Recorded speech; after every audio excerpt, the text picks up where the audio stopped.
Welcome back to the Alexander Schmidt podcast, episode 61. This is another side quest, this time on Castle in the Sky, Hayao Miyazaki's 1986 feature film. And we're back with Mr. Wesley Schantz. Welcome, Mr. Wesley Schantz. Hey, how's it going? It's going well. I've been looking forward to this conversation for some time now, and I'm happy to be talking to you all the more regularly now that it's summer. And I would say one funny thing is that in this new location I'm in for the next couple of weeks, at the beginning of my vacation, there are other people who cohabitate with me, and I have been told that when I podcast, I am much too loud. And so, like I was thinking about your podcast this last week when you mentioned both the books Homo Ludens and Play Anything, that part of creating a game is creating artificial constraints in order to create a novel situation, which can lead to, kicking on new genes for a human because you're in a new situation which you have to adapt to. My initial constraint this time is that even if I get very excited, which I often do while speaking and thinking, I am to keep my voice at a reasonable level, which I have a totally warped idea of what's reasonable because of lecturing all day in a fairly soundproof classroom.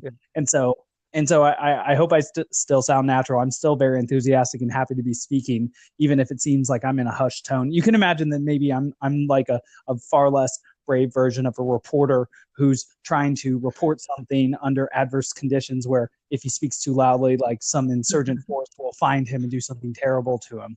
Right. Except for here, that would be more like a psychological or simple emotional scarring from a family member. Yeah. Not quite the same, but yeah, not negligible. But just to jump into Castle in the Sky, that is one of the underlying themes, motifs, leitmotifs of the movie. That there is the negative, evil, Cain-like brother, the unknown brother, Muska, the spy for the Emperor, who actually serves his own selfish interests, and like Jafar and Aladdin, wishes to take the power of the genie or the power of the rational intellect, that the scientific discoveries from Laputa, his home, and to exploit them for his own selfish, immoral, value-free interests, whereas his sister or cousin or just family member, our protagonist, who is again a young lady, as it often is with Hayao Miyazaki. Does he ever have? I guess Ashitaka was one of his male protagonists, but in Spirited Away, it's a female protagonist. In Howl's Moving Castle, it's a female protagonist. In Porco Rosso, I suppose it's a male, though the ladies play a giant role. And then again in My Neighbor Totoro, Kiki, of course, yeah. So yeah, that's a really interesting thing that Hayao Miyazaki does.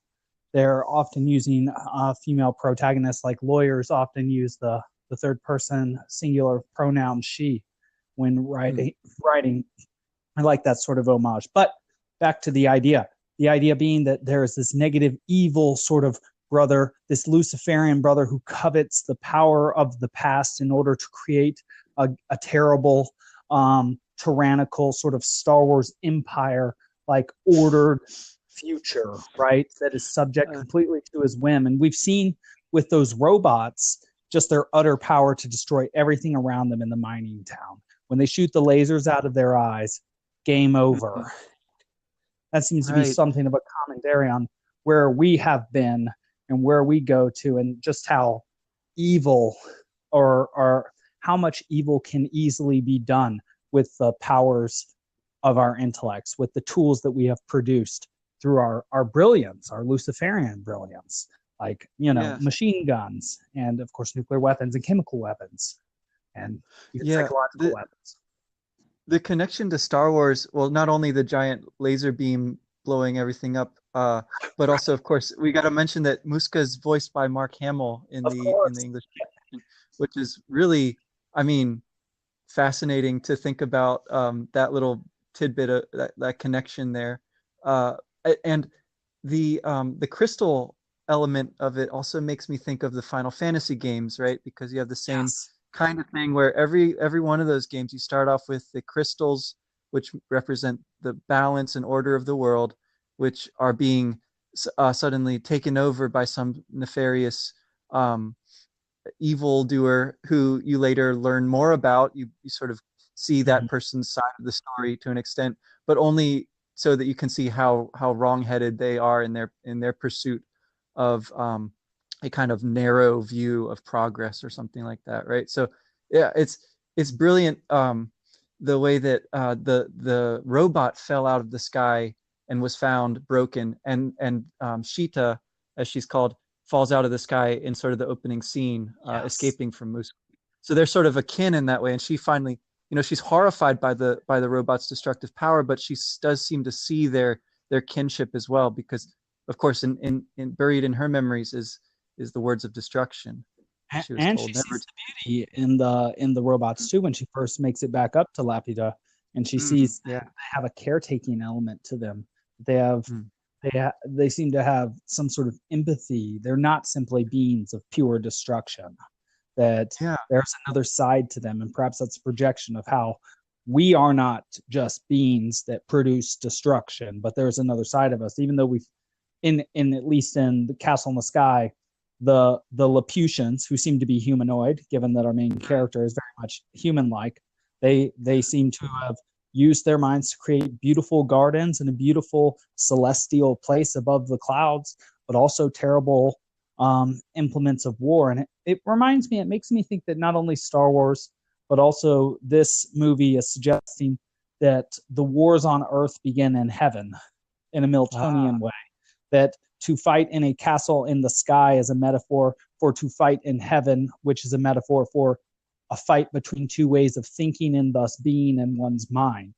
And one will be defined as good and one is evil, depending on which has a better effect in the world, defined in the sort of Maslow biological ways, like what mm, prosperity and ability to pursue one's own free values. And that there seems like a pretty there good place to start. Go on. no, there's evidence kind of throughout the film, that so moving to the character who catches her as she's falling, they call him Patsu, right? So Patsu, Yes. and he knows, from his stories, his dad told him, he knows that there's this mysterious place beyond the clouds. His, his dad, who's just like Kamaji, as you mentioned yesterday, Oh, yeah, the that's or his boss, right? engineer guy. Yeah, the engineer guy looks just like Kamaji, and works in the dank and the hot. Yeah, and we get again this contrast between the mundane and the sacred, or the underworld sort of heart region, like with Komaji, and the upper world, the what is the penthouse where the clouds are with the Queen Cloud City. Anima figure. Yeah. Well, Yeah.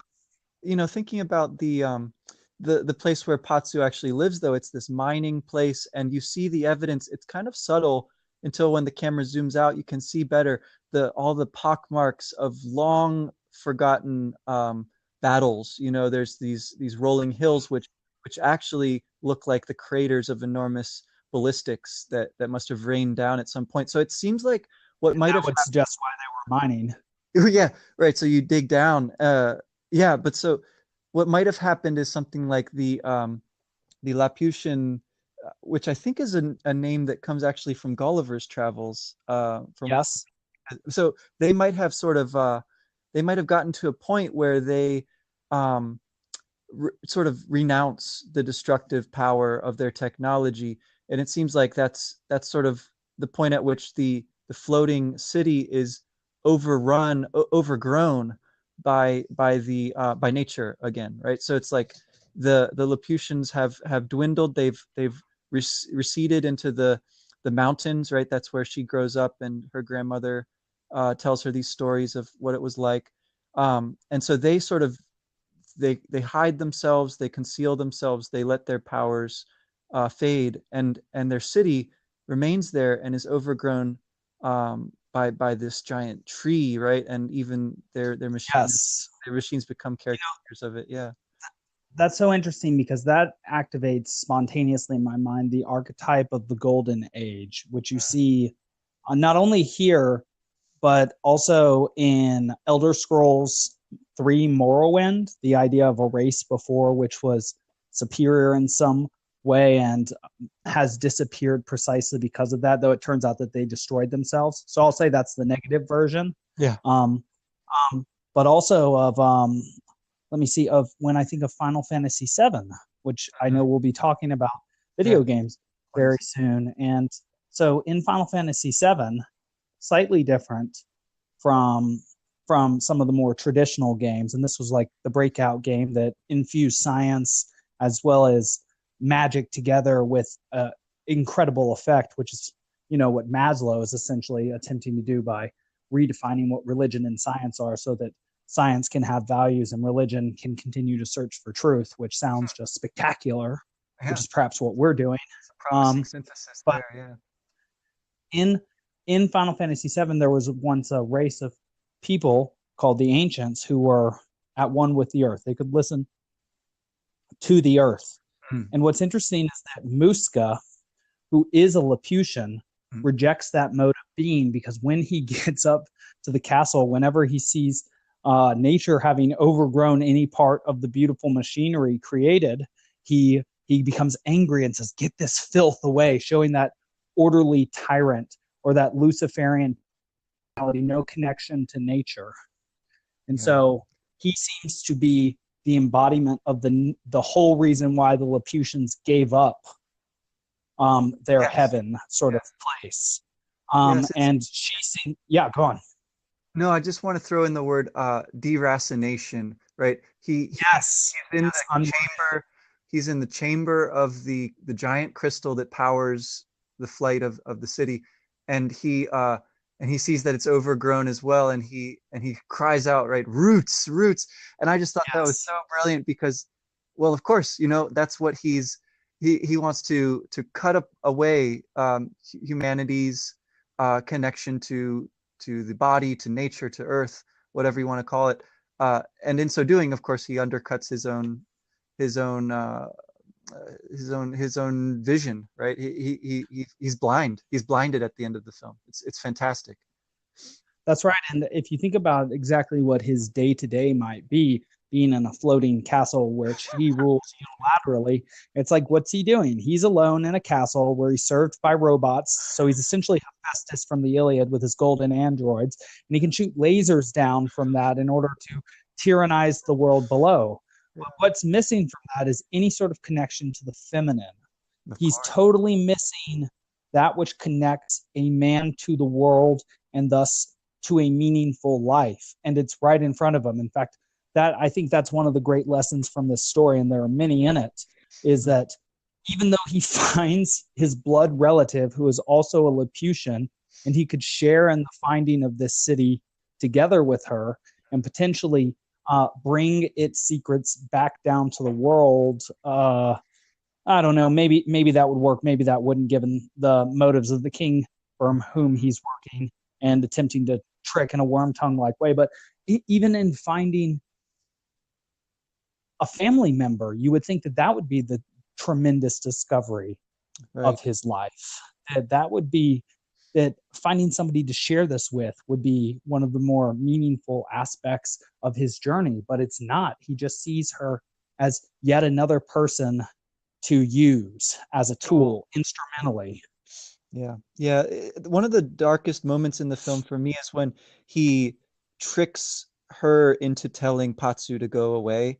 Right, this is right before the robot starts wreaking havoc, right? Which is fantastic, because I mean, Patsu, he's imprisoned. He's trying hard to escape. He can't escape, and then that he can have this face-to-face meeting with Sheeta, where she tells him to leave her, right, to go away, and this is under the manipulation, right, the tool using capacity of Muska, of course.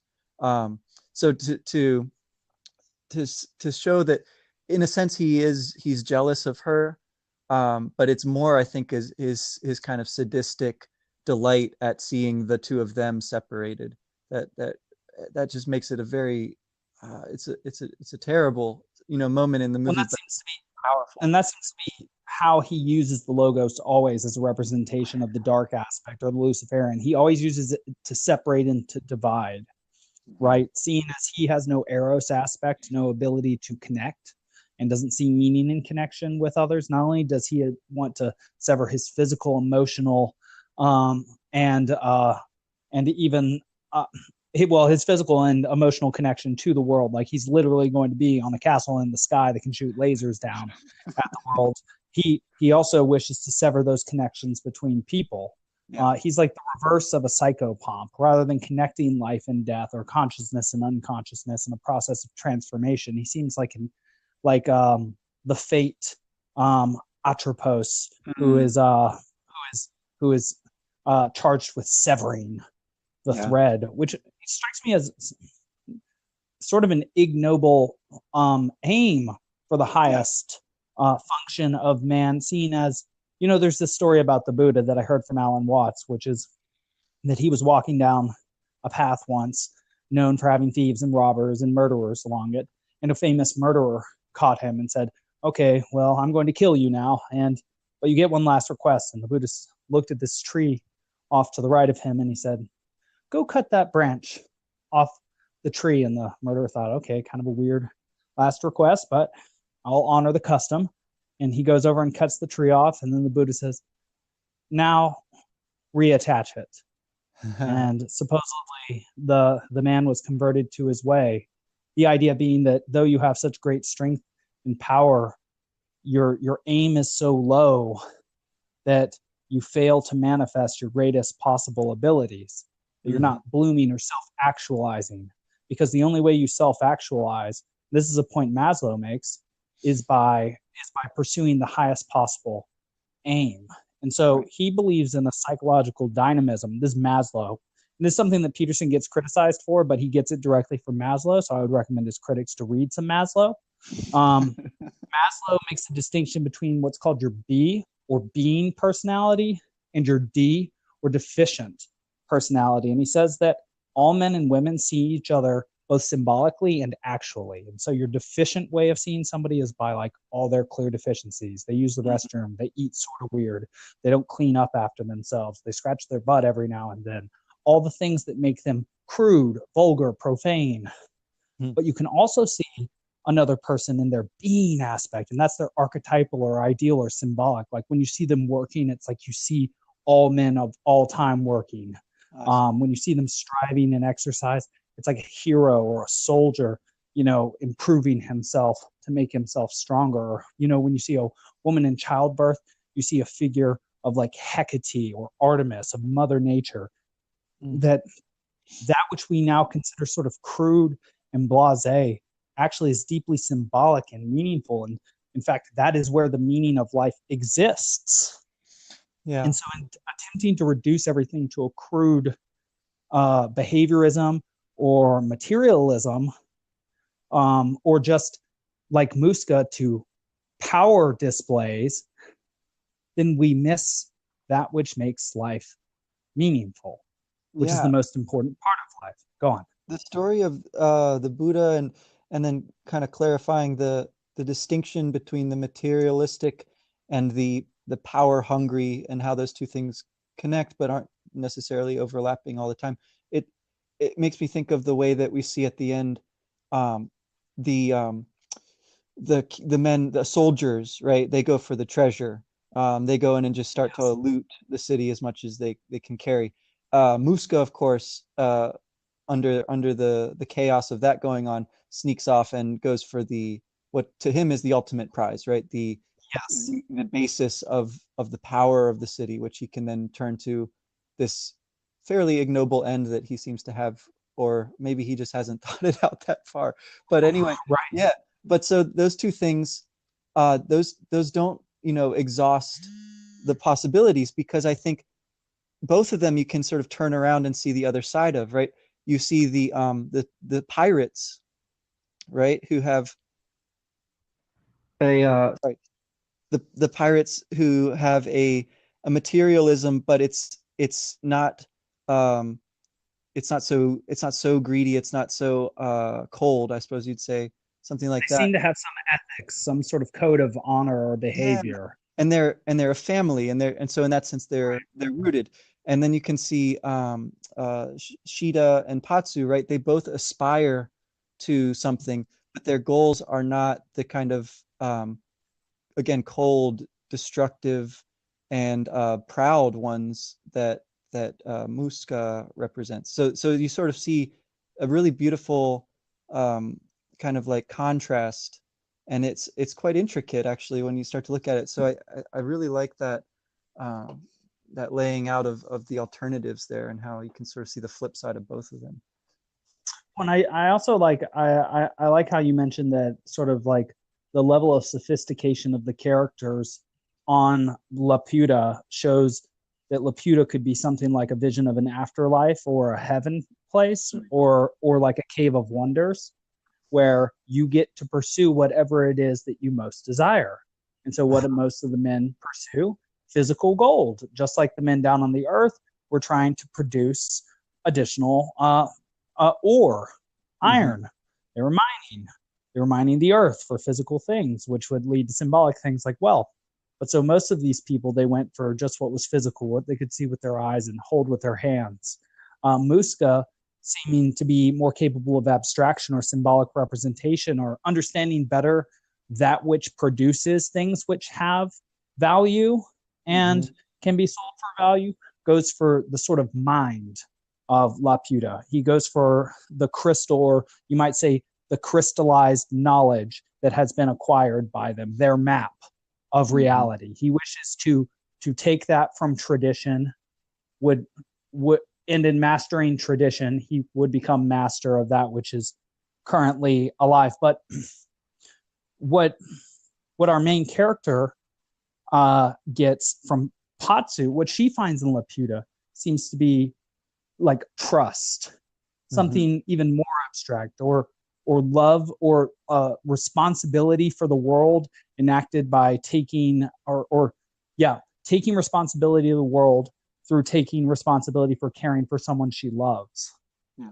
It's almost as if Laputa is only the background for the relationship which becomes real based on it. It makes me think that all games are therefore like they don't exist for themselves, but for humans to sharpen themselves and to know themselves by competing with each other and relating to each other through.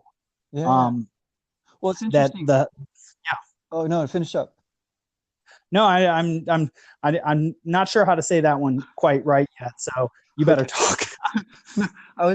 It strikes me that their relationship is quite interesting in that we see, again, it's the same kind of thing I was just talking about. We see the same action take place where she tries to send him away, but it's done in such a different, right? This time it's because she's attempting to rescue the crystal and spare the world the wrath of Muska, right? So she's sending him away, but it's under such different auspices. And this time, of course, he mans up and he doesn't leave without her, right? So he has grown as well. So their relationship within the constraints of the game, you can sort of measure how much deeper and stronger it's become over the course of the film. And the two individuals have grown. You see this kind of symbolically with her pigtails being lopped off there at the end, right? So she's somehow matures, and then of course with him, he's doing the heroic thing. He's not abandoning her, even though she told him to, which is great. And he's essentially done what? Like exactly like Mario, he has stormed the castle in the clouds, fought against the dragon, which is the fire or laser producing Muska, and defeated him in order to get the treasure, which is not just gold treasure or even power, but rather a relationship with woman, with Mother Nature, with this anima figure who first came down from heaven and rejected him.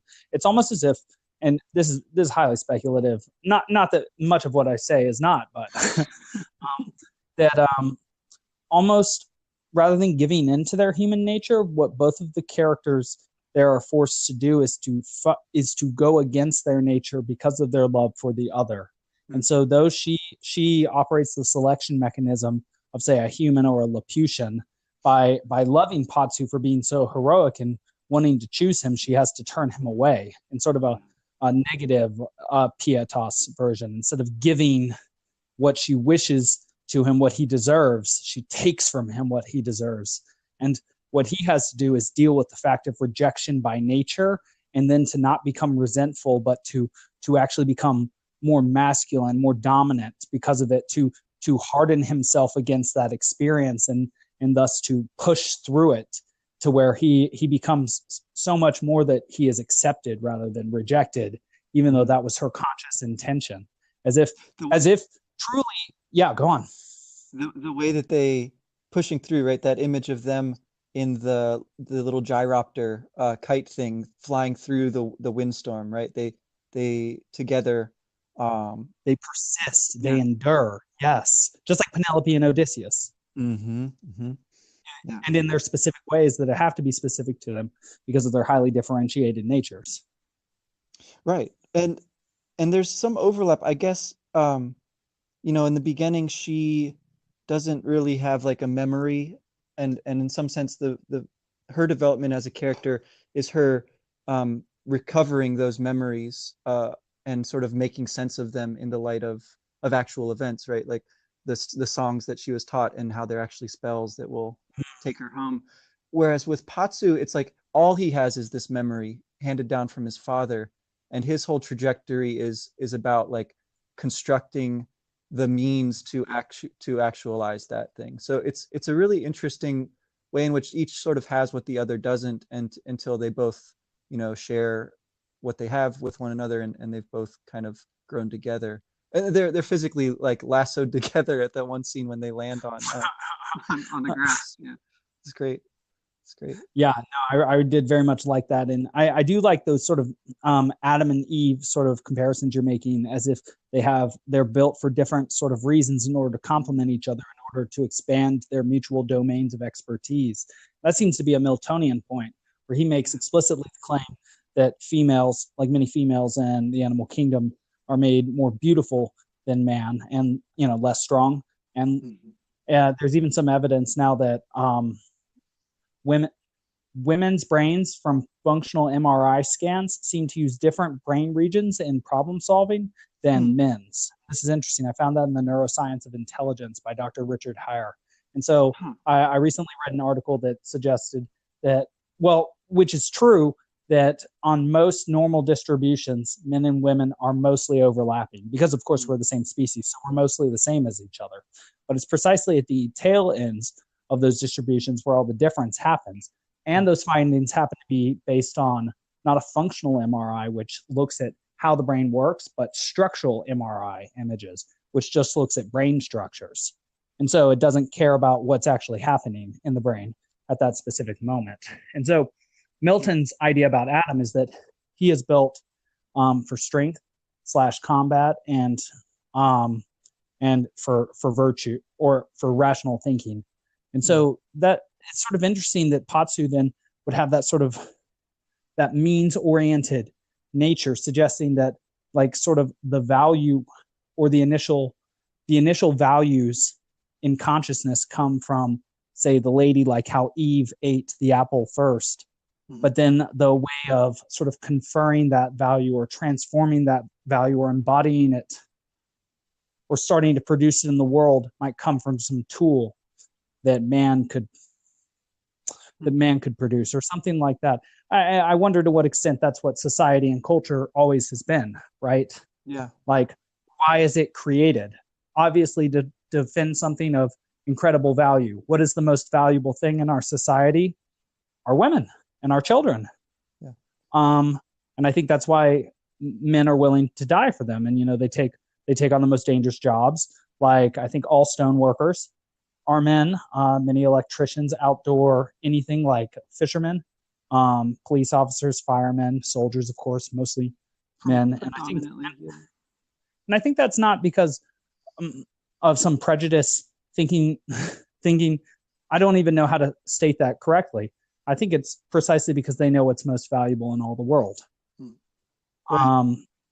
It's a tricky thing to parse out sort of rationally, which is fun because what you see with the dynamic between Dola, right, the boss, the Yes, pirate boss, and her husband, the Kamaji figure who tinkers and has built the ship, right? Like neither of them like understands the whole picture, right? Because her job is to actually raid and like grab stuff and and she's like the actual pirate, but she couldn't do that without the tools that he has produced, right?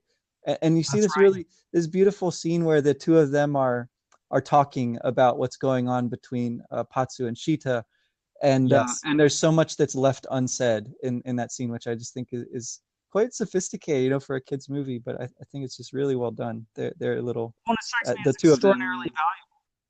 Well, it Yeah. strikes me as really very much extraordinarily valuable because, um, effectively, if there are two men, if like one is the sword maker and one is the knight, and Yeah. effectively they develop a relationship based on their shared endeavor, but their differentiated skill set.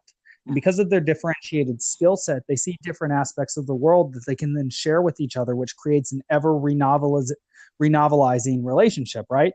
Because every Yeah. time Dola goes out to do something, like she's going to bring back a bunch of new information and make a bunch of new additional requests of her husband, who can then build more sophisticated tools for her. And as his tools get better and better for her, and her requests get more and more sophisticated to him, so is their relationship going to get more and more sophisticated. And so are they going to be more meaningful to each other, because they'll be more necessary to each other in an instrumental, but also like teleological way. Teleological because the reason they're helping each other in the first place is because they love each other. Yeah.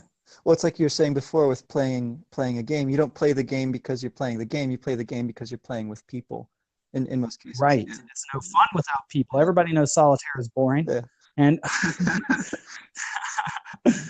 Also, I had a question. Let me see if I can remember now what it was. I wanted to ask about the crystals a little bit more, and what we see there. This is one of the more problematic scenes for me again, and I come back to it.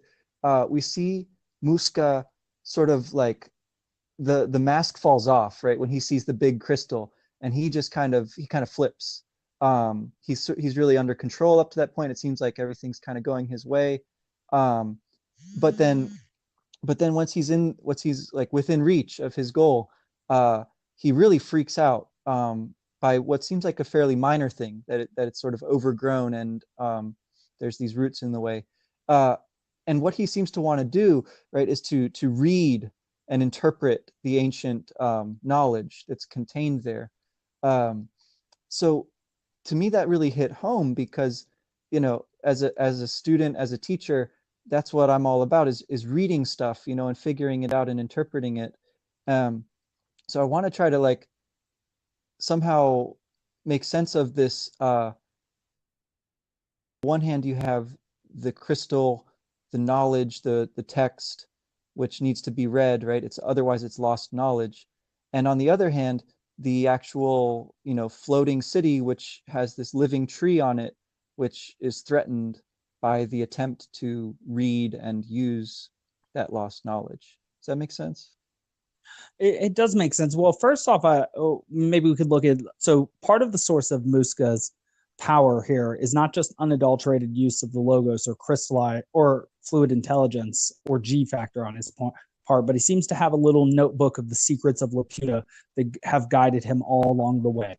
And so he's a figure of Yeah. tradition in this respect. And so he's using the tradition of the Laputians in order to retread their steps, in order to recapture the city which he thinks by birth belongs to him. And that guides him to their treasures. And every time the current Laputia is different from his map of it as presented in that little journal, he gets upset. The overgrown roots, and he sees what's changed, and he doesn't want that change to have occurred. And so I would say that what he sort of represents is how the intellect falls in love with its, or the rational intellect falls in love with creations. He loves that which has already been made.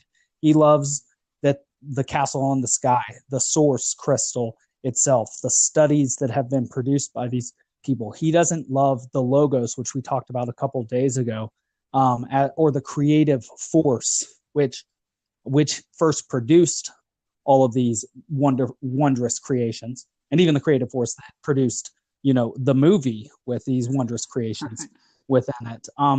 It seems like he, like the crystal, is calcified and thus is impotent to move forward into the world. He lacks the integrated nature or the unified nature Yeah, that that makes sense. That makes sense. yeah. It seems like his opportunity um, in that moment is something like to to accept his own loneliness or something like that, right? Like, is that the thing that he's like bowled over by in some sense, is like this incredible weight of responsibility that he feels as the only one, because he doesn't realize that his kin is right there and ready to help him as soon as he accepts that he needs that help, that other person. It's it's interesting to me that he's so, yeah, he's so unilaterally fixed on this one narrow idea that he can't. Yeah, it seems so obvious. Yeah, I don't know. Well, and it would even make sense because the moment that he achieves his goal, then his map flips upside down, like Dante going up, Lucifer at the Yeah. bottom slash top of a hell.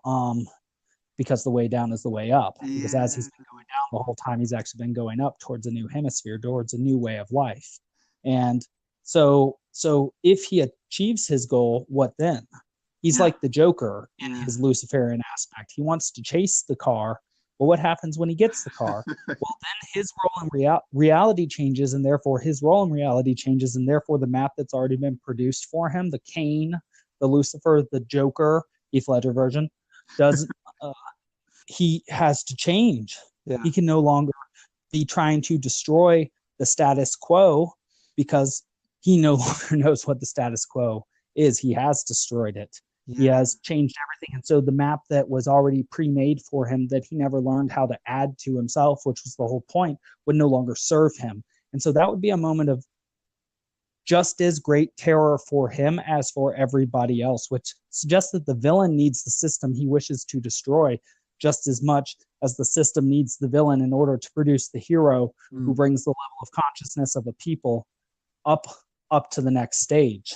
Yeah, Um, that's interesting. Like, so when the city is destroyed, flight doesn't disappear, right? It's just that you don't have these magic scientific crystals anymore. Instead, so yes, you're right. So the ideal now exists that gives us the orientation necessary to direct our wills and intellects and unified vision towards, so that we can produce something like that but better. yeah. Because once it's been created, and this is a motif repeated in the terrible movie called Steam Boy, it exists then for an ideal forever. And it's even more useful as an ideal than it is as a reality, because as a reality it can be used to destroy, but as an ideal it will be used to create. Yeah. And I would say that's sort of the relationship of Rome to Roman Catholicism. That the Romans become the abstracted golden age Mm. towards which the or heaven ideal towards which the Roman Catholics are subjected, or rather aspire towards in a structured and very ordered way. It's To me, it's like the power of people to understand what had been taken literally and turn it into metaphor, which seems to be the Mm, life-saving thing here. It's like, because what happens is, like, the crystal again isn't actually destroyed because it flies up and it hits the tree, which is so strong that it won't be destroyed the way the city was destroyed. Instead, the tree and the crystal like float off into this kind of, yeah, like Neverland, this ether, imaginary. because Yeah, it's made of ethereum. yeah. And so they're, in some sense, they're still there, but it's no longer a place to literally get to. Instead, Right. It's it's no sort of a longer symbol. Edenic, or it's no Yeah, longer naively embodied. yeah. Which I And find I find that so interesting, that you see that image, and it's of course very powerful because it's so symbolic. Christianity likes the tree as well, but there's no longer an attempt to literally get there. Instead, you're doing your own thing, flying around and making the world a better place. So yeah, you realize that the kingdom of heaven is all around you, and it but those don't see it, or that you can define your own path now rather than literally everybody trying to go to Laputa and then you win. You can define your own path because there's not a super destroying God heaven that can shoot lasers down at everybody. And you also have the freedom to pursue a course of action that might lead to that at some point, because it also strikes me as sort of the metaphor of the dawn and the dusk, that just as when the dragon is destroyed, he comes back as a small little serpent and everything happens again. Same with the good things, the embodiment of heaven. Once it's destroyed in sort of a Jesus-like fashion, it then remains as an ideal, unembodied or disembodied, to be embodied again in a positive way. So just like evil can be re-embodied, just like Voldemort goes from fairly disembodied to completely embodied and reinvigorated by the end of Harry Potter, so can that happen on the good spectrum, where like a figure of good or an ideal disappears, its embodiment in the world disappears, but it can then be re-embodied from its disembodied form through the actions and goals and values of man. Yeah. Yeah, right. These metaphors are no less real. They just are embodied in a slightly different fashion than the flying laser. Yeah, they exist in the ether. They exist in the ether, still in the books. They're still in the information flow, but they're not enacted in the world at all times. And the moment that something is no longer enacted, we seem to believe that it is simply a metaphor or simply a story, forgetting why we keep stories around, because they represent truths that we have known and wished to keep forever, essentially. Yeah. And so even if something is not embodied much or even seemingly at all, that does not mean it cannot be embodied again on the good and bad spectrum. So in Harry Potter, that means Voldemort can come back, the devil can come back. But in Castle in the Sky, good can come back. The hero can come back. The genius can return. Yeah. These archetypes are never exhausted. The cup overfloweth, as it were. It just remains for each human to find the path necessary through the maze, the labyrinth of life, in order to embody it in their specific social and highly complex and sophisticated way. Yeah. So do you think that the song there, like they're speaking of those words together, how does that I saw that as sort of a harmony, as speaking words of oath to each other, like a marriage. And there were several metaphors of marriage between them, like him catching her at first down from heaven and her like touching the ground, and him also being literally tethered to her at one point, as well as steering the ship during the storm with her next to him. And so I thought when they said those words together that they were making that concept or that story one together, that she was joining him to her through making him part of her family, through not only teaching him, but then repeating with him the tradition of her past. And so connecting him to the tradition of her people in a formalized verbal way, like a wedding. Yeah. It seems like that's a good alternative or sort of mirror image there for the kind of the secret book, that Muska's following throughout the film, and his desire to use the crystal to read into the That's text. fascinating, because the most secret book would always be the other, the opposite other, the other sex or gender, which has information and a way of seeing the world that produces information that you would never yourself have. And so the true book, the greatest giver of truth, would be that person who has the perspective that is opposite to yours and therefore complements yours and gives you a full vision of the world, rather than a static, old, out of date version of the world that doesn't help you to see it for what it is currently.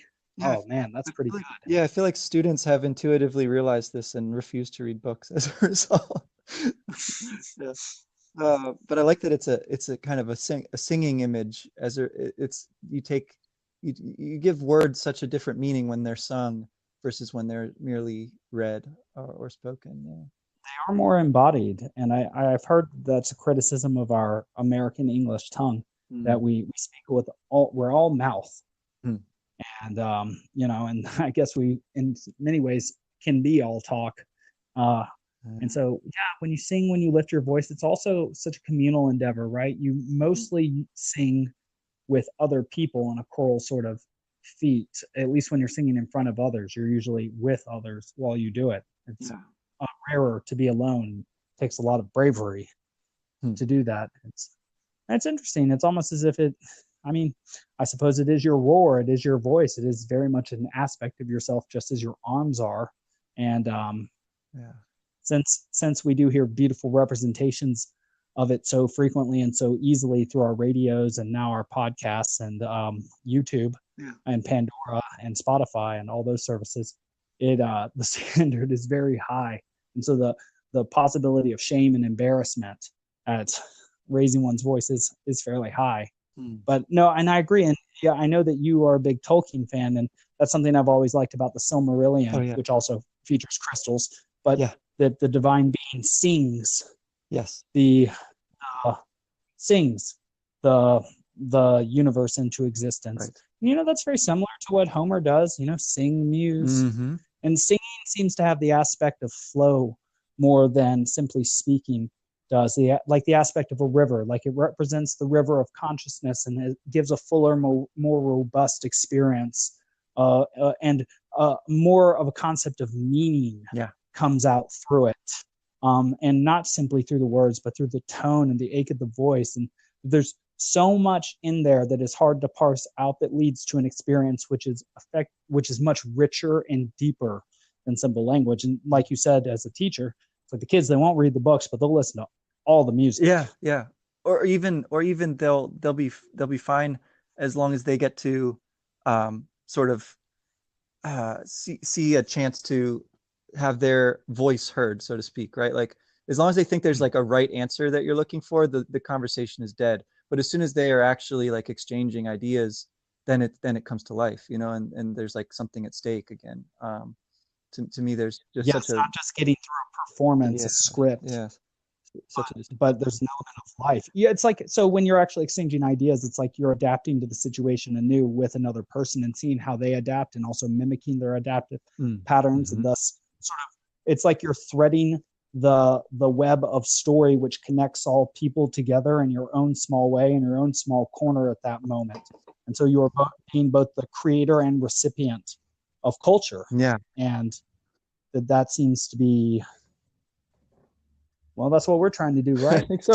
Yeah. I mean, I haven't got the musical or artistic ability to create a castle in the sky like thing, but can surely appreciate it, and I do love to get to talk about these old movies with you. And yeah, video games. We've got to get to those. I think this summer, will be a chance to start on that project. Uh, which one is the next one in our what? I mean, the natural one seems like Nausicaa. Is that what you were thinking? Yes. I think I was thinking that too. I was looking with longing at The Cat Returns, which I've now realized is not Hayao Miyazaki. And I know that we have The Wind. Let's see. Oh, yes, we have Ponyo too. Oh Ponyo too. yeah. Both of those I really like. I really like. So if we were putting it between Ponyo and Nausicaa, Well, which one would you like? I think we should do Ponyo. I think again we should err on the side of not doing ones that are too similar back to back. Yes. Yeah, let's do Ponyo instead because that's oh man, it's so good. Yeah. And it's so beautiful. And I love watching that storm scene in Yeah. it. And I have to say that the first time I ever watched Castle in the Sky, I didn't like it as much as what I had also just watched Spirited Away and Uh-huh. Princess Mononoke for the first time, and those are That's such tough. towering achievements. Yeah, it's tough to stack up against. It's taken me some time to be able to understand more the symbols of Yeah. Castle in the Sky, just like Hal's Moving Castle. It's not Mhm. as good. If you want to go see a good concrete movie, I would say that those aren't the absolute best. Yeah. Um, Yeah. if you like narrative for the sake of creative expression and just like to go watch symbols flash in front of you in a weird and interesting way that sort of makes sense once you think about it, Yeah. they're good for that. Yeah. I think Ponyo is going to be that sort of movie, and I'm looking forward. I mean, it takes place mostly in an ocean, right? Like a Yeah. place where distinctions start to blur. Exactly. Um, and so, it's a big task to try and tell a story where you're suggesting that it's so hard to tell it because it's at the edge of your consciousness the entire time that your words might not make sense, like how Dante describes his Mm. attempt at describing heaven in the Paradiso, Yeah. that everything he says is going to fall short of what he actually experienced because he's bound by his words, and his human intellect is too small to represent what he's actually experienced. And so he's sort of like the first existentialist in that way, right? It's That enough. his experience is more real than his intellect. And so he's just going to do his best with his feeble little weak intellect. And so he has the Yeah. appropriate humility to do the task Yes. correctly. The ineffability topos. Is that right? That's what Mazzotta Yes. calls it. And so it's the thing by which your effort and your failure emphasize the greatness of the attempt, right? I just love that. Yeah. Yes. As a kind of encapsulation of the artistic, pursuit. And that's the perfect aspect of the golden chain, the Homeric chain, because if you are always doomed to failure, you are always fated for the greatest possible success, which is providing the necessary lodestone to produce the next iteration of yourself through next person capable of producing creatively with the logos. Yeah. Because you fail to write something complete, you leave room for growth in the next sort of version Yeah. of you. And you get to choose what line or what sort of person you want to be. If you want to be an epic poet, you just have to put the work in and have some skill, and then join up. It just takes time. But that seems to be the point of, and you need to start watching Westworld, but also of, like, say, the existentialists saying that existence precedes essence, precisely because essence, like Laputa as ideal, not as practical reality, is that towards which you strive in order to better understand yourself. So it is not so much the thing you strive towards which you care about so much as what you learn about yourself and your own nature in the pursuit. And that's why it has to be necessarily difficult and a high enough ideal, and also formed specifically to you because of your slightly unique but also general and universal nature. And so that seems pretty cool, because that's both freedom and constraint, both of which are necessary for a good game. Well, if that's all in Westworld, maybe I'll start watching Westworld. Yeah. Conversations we could have after you listen to Babcock and I talk. I think you would have a lot to offer, and I think it has a lot to offer you. So it would be a good marriage. Right on. So perhaps that's what the unio mystica of the Jungians is, and the alchemists. You plus new information is the holy marriage, or the hieros gamos. That you become a new being, but also the information is given new body or new life through being embodied in a living being. Interesting. Well, humans are sure weird, and we end up doing things like talking about Castle in the Sky and talking about how we can be wedded to things like information. Yeah. Well, Mr. Wrs Schantz, has been wonderful again. We've got you on episode 61. We'll have to get you on one of these special episodes. It seems like Babcock always gets penciled in for those, for like the episode 50 or 75 or something like that. So we have to get you on like 100. Also, to tell the listeners, we were thinking, Mr. Wrs Schantz and I, about talking some Harry Potter with Miss Sarah Miller. We haven't asked her yet, but she's been very eager in the past, and so we're gonna see if we can get her on here. And Mr. Wrs Schantz, I'd love to do that very soon. I could start contacting her pretty much immediately. Yeah, I assume she's on summer break as well, being a teacher. So if she's got time, this seems like a good time to start. Yeah. All right. Well, wonderful, and thank you again. And well, I'm looking forward to talking Ponyo. Yeah. Yep. And Bookworm Games next couple of days. And Bookworm Games. Oh yeah. I'll get a chance to be on your show. I can't wait. I'll dress. I'll act appropriately. I promise. And that's neither here nor there. So yeah, as appropriately as can still be maintained within the scope of having fun. Being yourself. Yeah. Right on. All right. Thanks again. All right. Thank you. Bye. The podcast you just heard was published with Anchor. Got something you want to say to the creator of this show? Send them a voice message using the Anchor app, free for iOS and Android.